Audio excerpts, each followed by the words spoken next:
So sings my soul. Praise my God of love and life. So sings my soul. The joy. So my subject this morning is creating a better present, past, and future. And it's coming on under a theme, cultivating the attitude of good living. That's my theme for the month, cultivating the attitude of good living.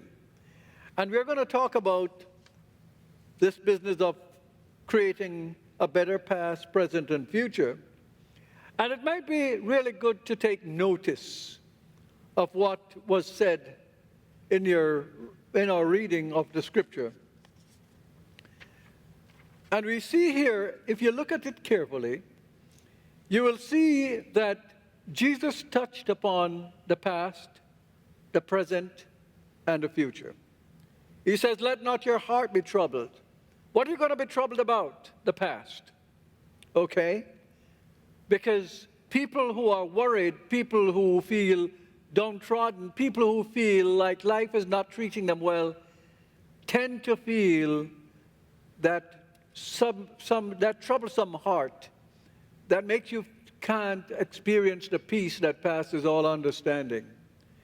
He says, believe in me.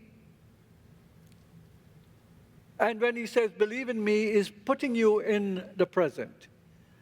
And in a sense, Jesus is the universal presence of good that lies in all people. He's representing the Christ. And the Christ is the state of oneness with God. And that Christ is not Jesus' last name. It means the Messiah, and the Messiah is really one who is anointed by God, and we're all anointed by God. And in that sense, we're all Christ. We may not think about it because we don't really reflect on these terms we hear being thrown around all the time. We say Jesus Christ, it's Jesus the Christ. And it comes from the Jewish tradition. We don't have time to get into too much of that. And then it says that he will go and make a place for you, because in my Father's kingdom there are many mansions. In other words, as many people as there are, there's a place in the consciousness of God for you. That's the mansions, or the rooms, or the compartments, depending on which translation in the Bible you read.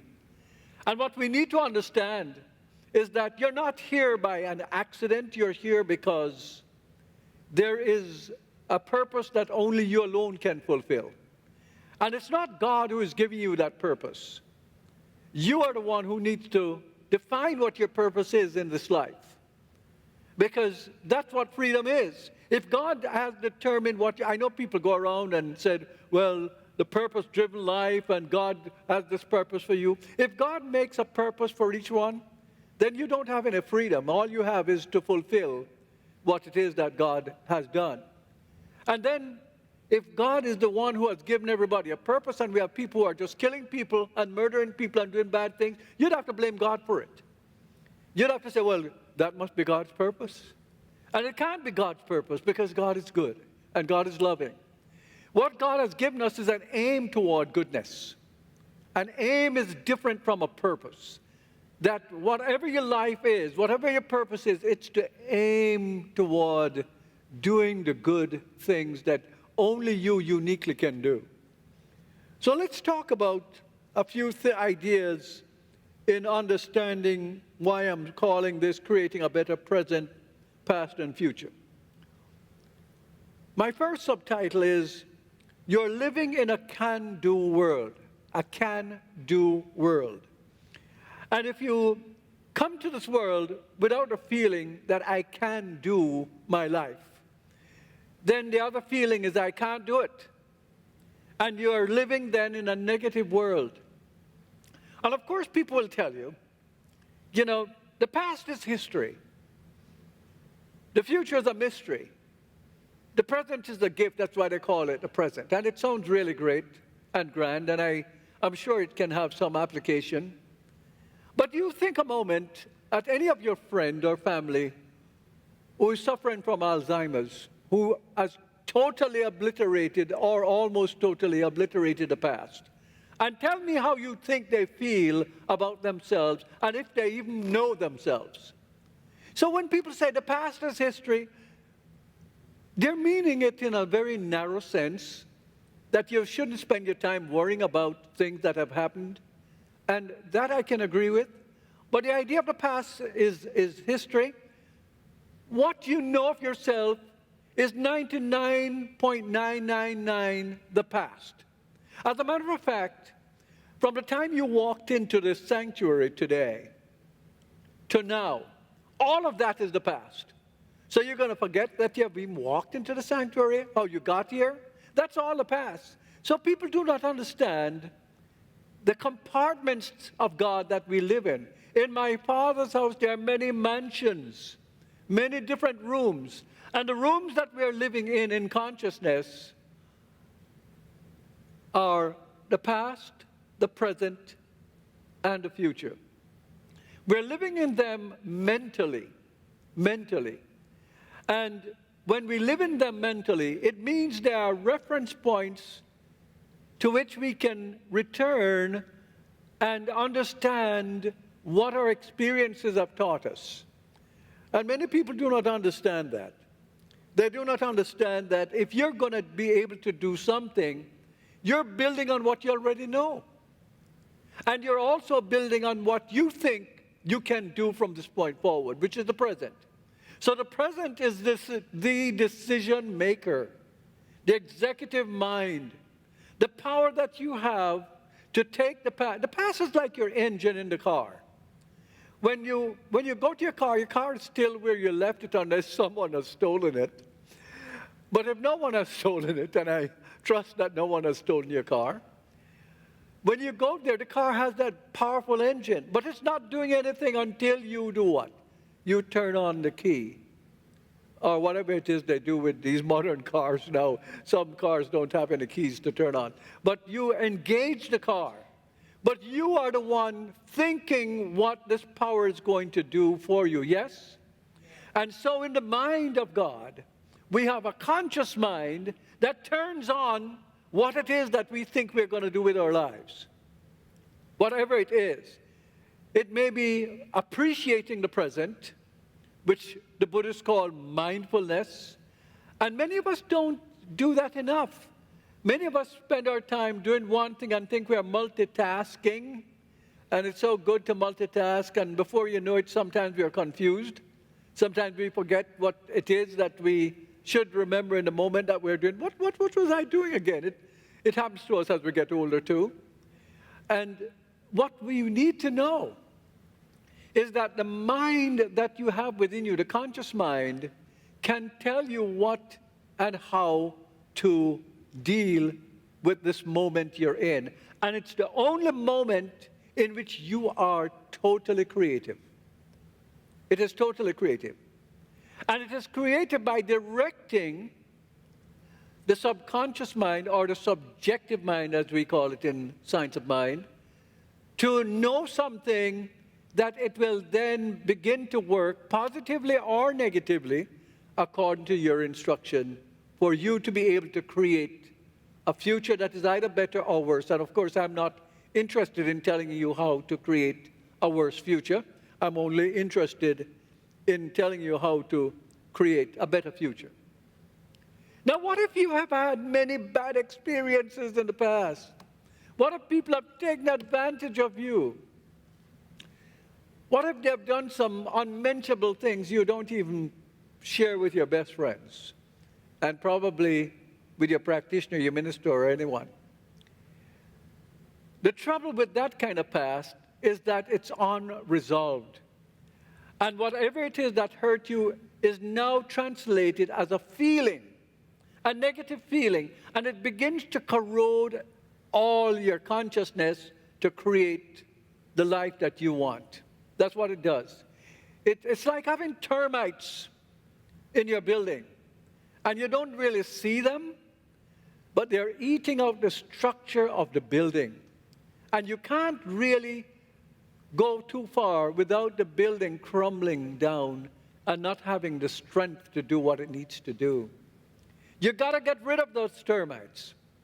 And the way you get rid of those termites is to realize that in my Father's house there are many rooms.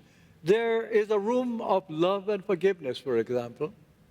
And when you go into the consciousness or the room of love and forgiveness, what you get back is that you resolve the hurts. You resolve the negation, the feelings. But you remember the lesson learned. Because every event in your life, and particularly the negative events of your life, have something to teach you about how to be wiser in the future. I don't mean the fact that, you try something and failed in that moment, and therefore you're not going to attempt again. One of the best lessons you can learn about failing and coming back again is from one of the great presidents of the United States, President Abraham Lincoln. He was a man that failed countless times at what he did. He was living in a province of serial misfortune. That's what they should put the label on where he was living. Serial misfortune, people living here. Misfortunate people live here. That's what they would put over where he lived. But you know what?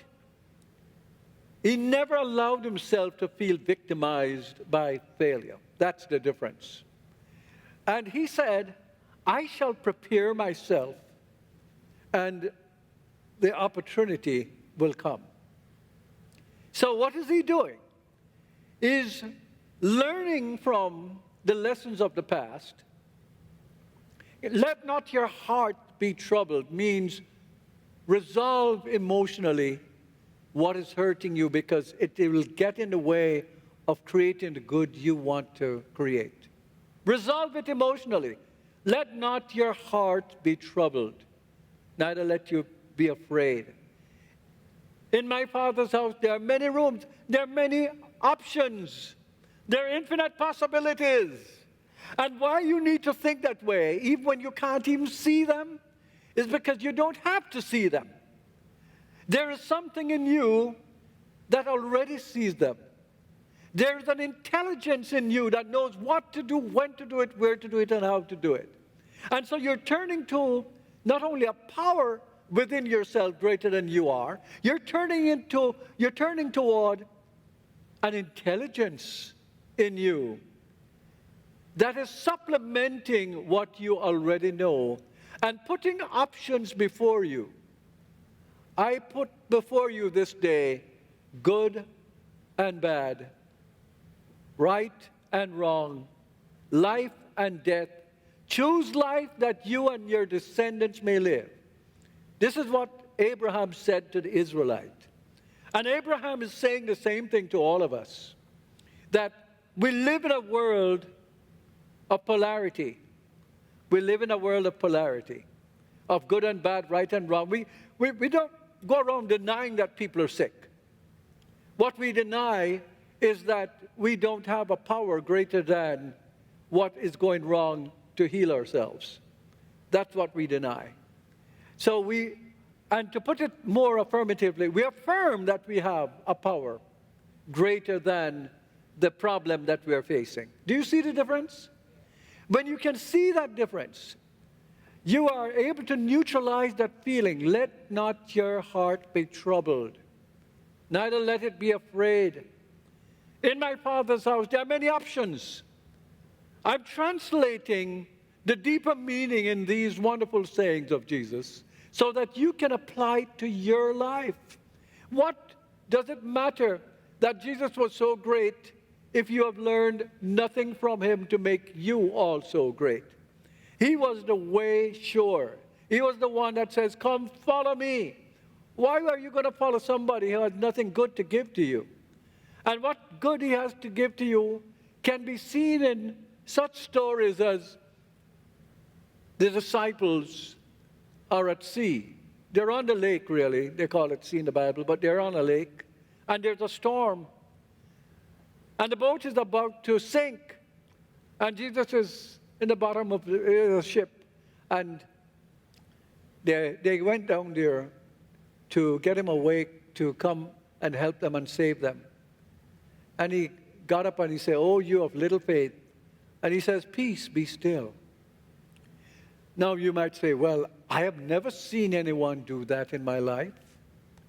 And I will tell you that it's not about whether Jesus can actually still a storm that is important to you and me.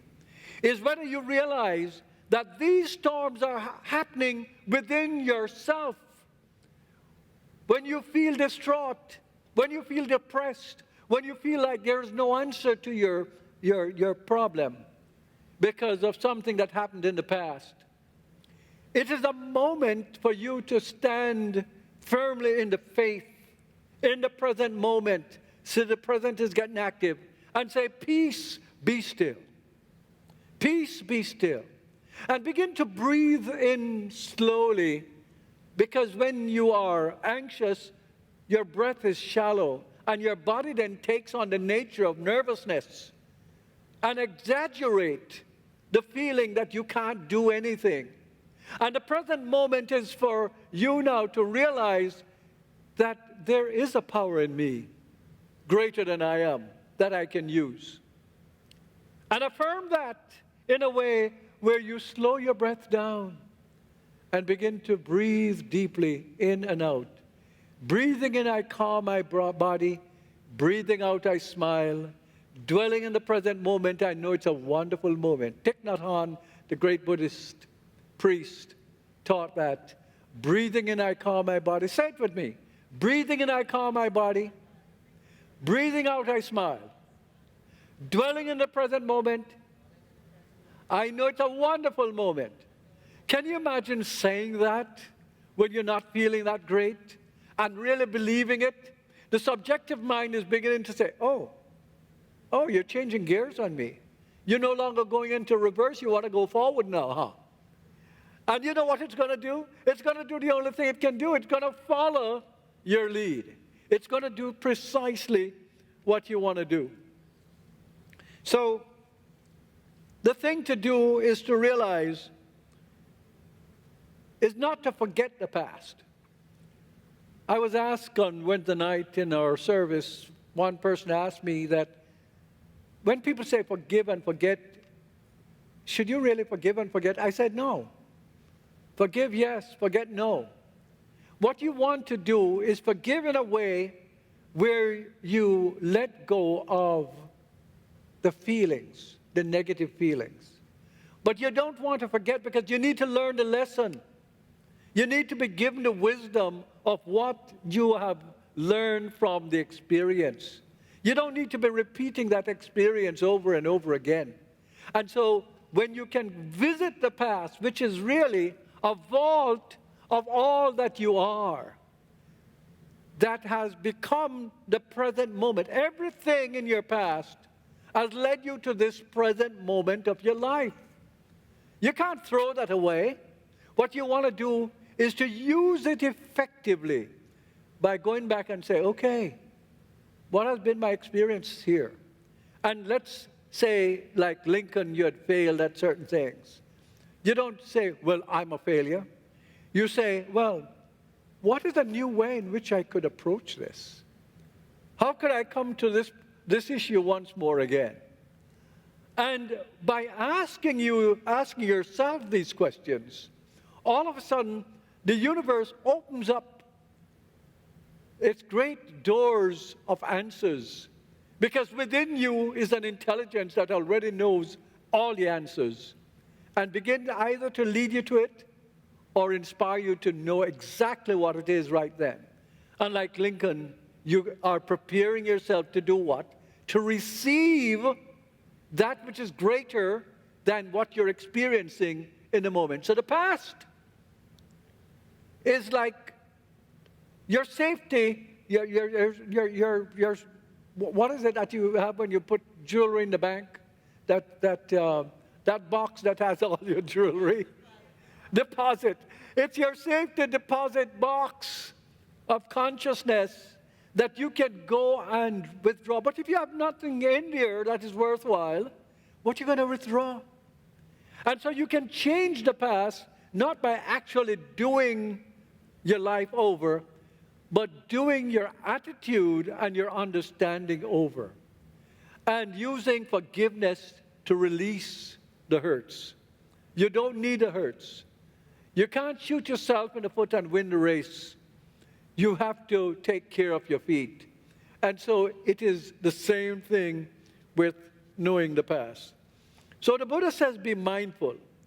And then we can fill ourselves up in the present moment with all kinds of inspirational thinking. And one of the inspirational thinking, of course, that we can use is that as you believe, so be it done unto you. As you believe. Now, believe is not simply something that happens in a moment. Having faith is something that happens in the moment. Believe is something that you begin to take on until you have come to a place of acceptance. It's like a practitioner doing treatment, doing prayer. At first, it's faith that gets you there. But belief is when it makes a connection inside of you. And that's when you will find that the whole universe begins to conspire to bring you what it is that you desire. And again, remember, I said, God doesn't give you a purpose. God gives you an aim. And so the aim is for goodness. So you take your purpose and you use that purpose in that sense. You use your purpose in the sense of goodness. And you are now an instrument of good for the wonderful invisible spirit. Another inspirational thing that I love to remember is the one from Napoleon Hill. Whatever a man can conceive and believe he can achieve, with probably say now whatever a person can conceive and believe, she can achieve. And the idea is that the change of your life must begin mentally. That's the only thing you can be conscious of in making clear decisions. And this is not something new. The ancients have known this for a long time. In ancient Egypt, there are 7 Hermetic principles. I touched upon them Wednesday night with the group. I want to talk just briefly to you about 2 of them. The first one says, life is the principle of mentalism, which is to say that life is your thoughts, your ideas, and all is mind. So mind creates everything. So how are you going to get from where you are to where you want to be? You're using the present moment. You have the freedom to think. But you must make the decision. Mentalism, for Hermes Trismegistus, the ancient Egyptian, his teaching influenced just about all the great religions that you see. Hinduism, Christianity, Judaism. His teachings from ancient Egypt influenced them all. Another thing that he talked about is the principle of correspondence. You hear that in Science of Mind, and you think Thomas Troward made that up. It came from ancient history. Ernest Holmes speaks about it. Correspondence, as within, so without. As in the heavens, so on earth. You see that in Jesus' prayer. Thy will be done on earth as it is in heaven. What does that mean? It means there is a correspondence between what you think and what you can demonstrate in your life. The present moment is to do the thinking, to change your mind, is to know you don't have to accept the past if the past wasn't good. That you can, in this moment, make a powerful change in mind and have a change in your circumstance. But it's got to start with mentalism. Mentally, because all is mind, and everything is an expression of mind in this sense. And so what you're doing is you're shifting into an ancient knowledge that was only designed for the people who could hear. Jesus said, those who have ears, let them hear. Hermes said something like that long before Jesus said it. that only the ears that can understand will be taught. And so you can hear the knowledge, but you don't use it. You don't do anything with it. You don't make any changes. And you say, oh, the principle doesn't work. Of course the principle doesn't work. You didn't work it. It's not just going to work itself. It's whether you make it work or not. What are you going to do once you know? And, James says, it's not enough. It's not enough to say good things. We must do good things. Faith without works is dead. Faith without works is dead. The idea is not for you to just think something and say, well, I'm thinking it into being. Once you have done the thinking, remember now, it must go from heaven to earth. Earth means what you do on this plane. This is a can-do plane. Remember, I started out with that. You can do, but you must believe you can. Because if you don't, then you won't. Let me wrap up by giving you some more insight about the Father's house that have many mansions. So Jesus said, in my Father's house there are many mansions. And again, I want you to think of this in my consciousness. In the consciousness of God, there are many options. There are many options. There are infinite possibilities. That's a meditation that you should do every day. And then when you do it, you come back to it and say, okay, what are my answers now for whatever it is that is troubling me? And, of course, remember, when you get to the troubling me, in the same statement, Jesus said, let not your heart, what? Be troubled. Neither let it be afraid. Don't let fear and negation take over your life. The second thing is, think of the mind of consciousness as your God mind. Your God mind is where you can experience divine guidance in what you're doing. So you're not alone. Don't think of yourself as alone, even if you're by yourself. The universe, God, is conspiring with you to do good things. The past, present, and future are mental and emotional tools that you can use to bring your desires into being. Don't throw away the past. To throw away a past means throwing away your life. What you know of yourself is 99.99% past. The present moment, quantum physics tells us, is so small that it can't be measured. You see that? You hear that? The present moment takes less time than that before it moves on and it's no longer the present moment. So when you hear my voice, you're already in the past, reflecting on the past because it's already said and you have moved on. So don't make that confuse you. The conscious mind and the subjective mind must be in agreement. In other words, you must begin to repeat within yourself in faith until it arrives at a place of belief. In other words, acceptance. And when it arrives at a place of belief, you will begin to act differently. You say, well, I don't like to exercise, but you go the first day, you're not doing too badly. You go the second day, oh, I don't think I can do this again. But if you persist on doing it, it becomes habitual because the subjective mind accepts it. And before you know, you're enjoying it, and you're doing it. And Aristotle says, what you are, whatever you habitually do. So you have become it. And you're using the subjective mind in that way, but you can use it in a way of recreating the life you want to live. If you're troubled and worried, just think of Jesus calming the storm and just say, peace, be still. The storm is not important out there. The storm is important in here, within you. That's the storm you need to think about. Don't worry about whether Jesus actually walked on water.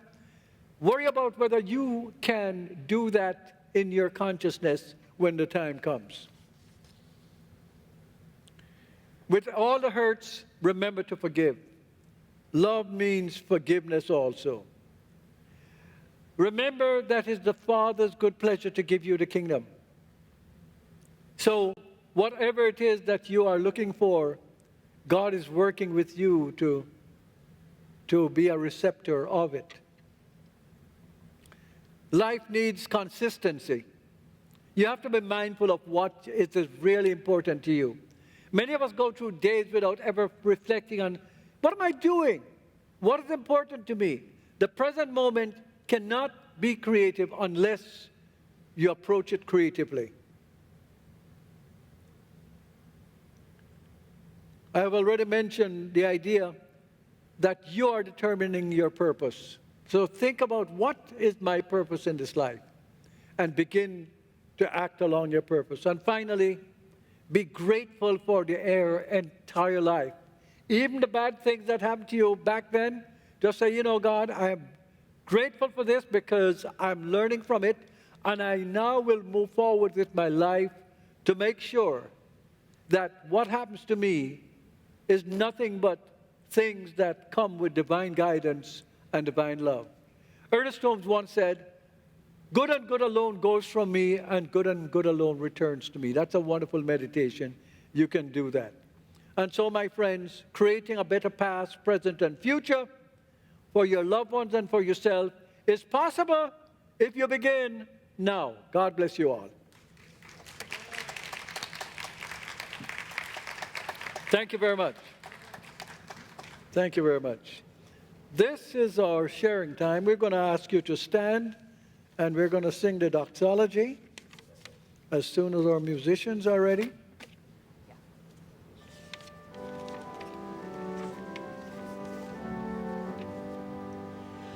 Praise God that good is everywhere.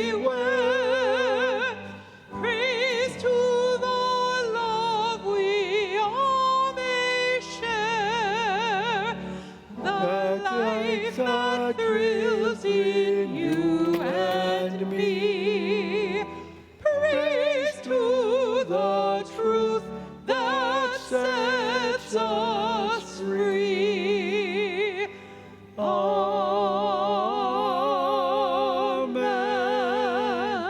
And Father, Mother God, how wonderful it is for us to be here on the eve of Independence Day, celebrating Independence Day, and celebrating the freedom that we have as a result of this Independence Day. And to know that we can take that freedom and transform our lives in wondrous ways, despite what may be happening or not be happening around us. And so we are grateful here, and we come here not only to be reinforced in our possibilities, but also to support it. And so now we bless the gift and we bless the giver. And we dedicate the gift to the truth that set us free. And so it is. You may be seated, everyone. Thank you, ushers. Bless you for your work.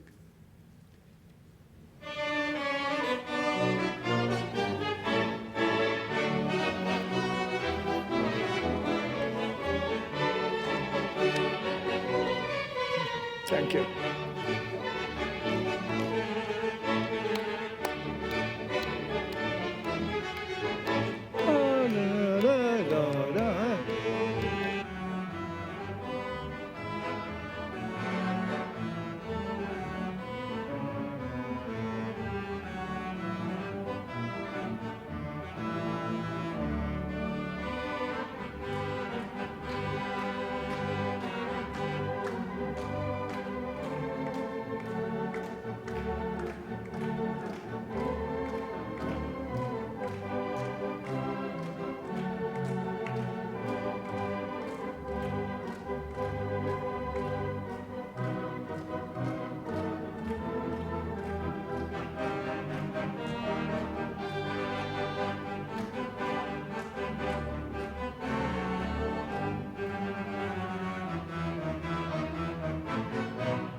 David, you were outstanding. Thank you so much. We appreciate this. Stars and stripes forever, yes?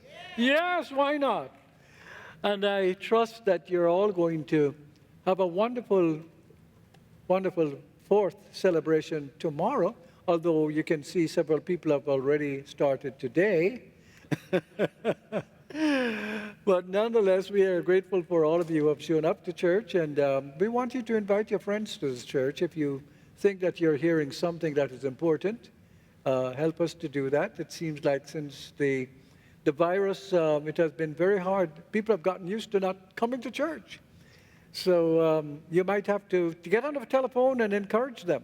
Now, don't forget that when we go down after the service, we're going to go downstairs and celebrate those of you who have birthday, although all of us are involved in the celebration. So it's going to be like our birthday too, whether we were born in this month or not.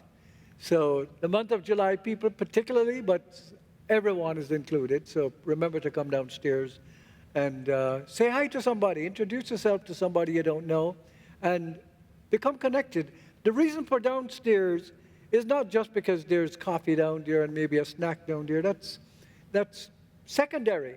What is primary is that you get to know somebody else, because it's a healing thing when you begin to open up and reconnect with more people.